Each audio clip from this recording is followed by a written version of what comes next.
A reading from the book of John, chapter 2. On the third day there was a wedding in Cana in Galilee, and the mother of Jesus was there. Jesus and his disciples were also invited to the wedding. When the wine ran short, the mother of Jesus said to him, "They have no wine." And Jesus said to her, "Woman, how does your concern affect me? My hour is not yet come." His mother said to the servants, "Do whatever he tells you." Now there were 6 stone water jars there for Jewish ceremonial washings, each holding 20 to 30 gallons. Jesus told them, "Fill the jars of water." So they filled them to the brim. Then he told them, "Draw out some now and take it to the head waiter." So they took it. And when the head waiter tasted the water that had become wine, without knowing where it came from, although the servants had drawn the water new, the head waiter called the bridegroom and said to him, "Everyone serves good wine first, and then when the people have drunk freely, an inferior one, but you have kept the good wine until now."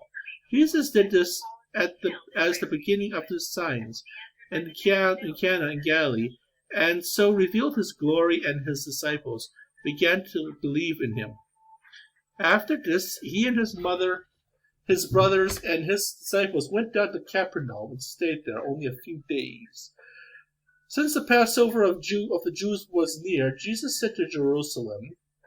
He found in the temple area those who sold oxen, sheep. He found in the temple area those who sold oxen, sheep, and doves, and as well as the money changers seated there. He made a whip of cords and drove them all out of the temple area, and with the sheep and oxen spilled the coins of the money changers and overturned their tables. And to those who sold doves he said, "Take these out of here and stop making my Father's house a marketplace." His disciples recalled the words of Scripture, "Zeal for your house will consume me." At this the Jews answered and said to him, "What sign can you show us for doing this?"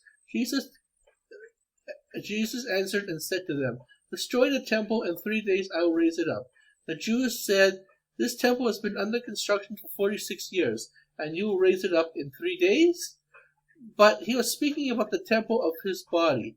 Therefore, when he was raised from the dead, his disciples remembered that he had said this, and they came to believe the Scripture. They came to believe the Scripture and the word Jesus had spoken. While he was in Jerusalem for the feast of Passover, many began to believe in his name when they saw the signs he was doing. But Jesus would not trust himself to them, because he knew them all. And he knew them all. And he did not need anyone to testify about human nature. He understood it. He himself understood it well. Okay, chapter 3. Thank you for spending your time with us. Have a lovely Merry Christmas.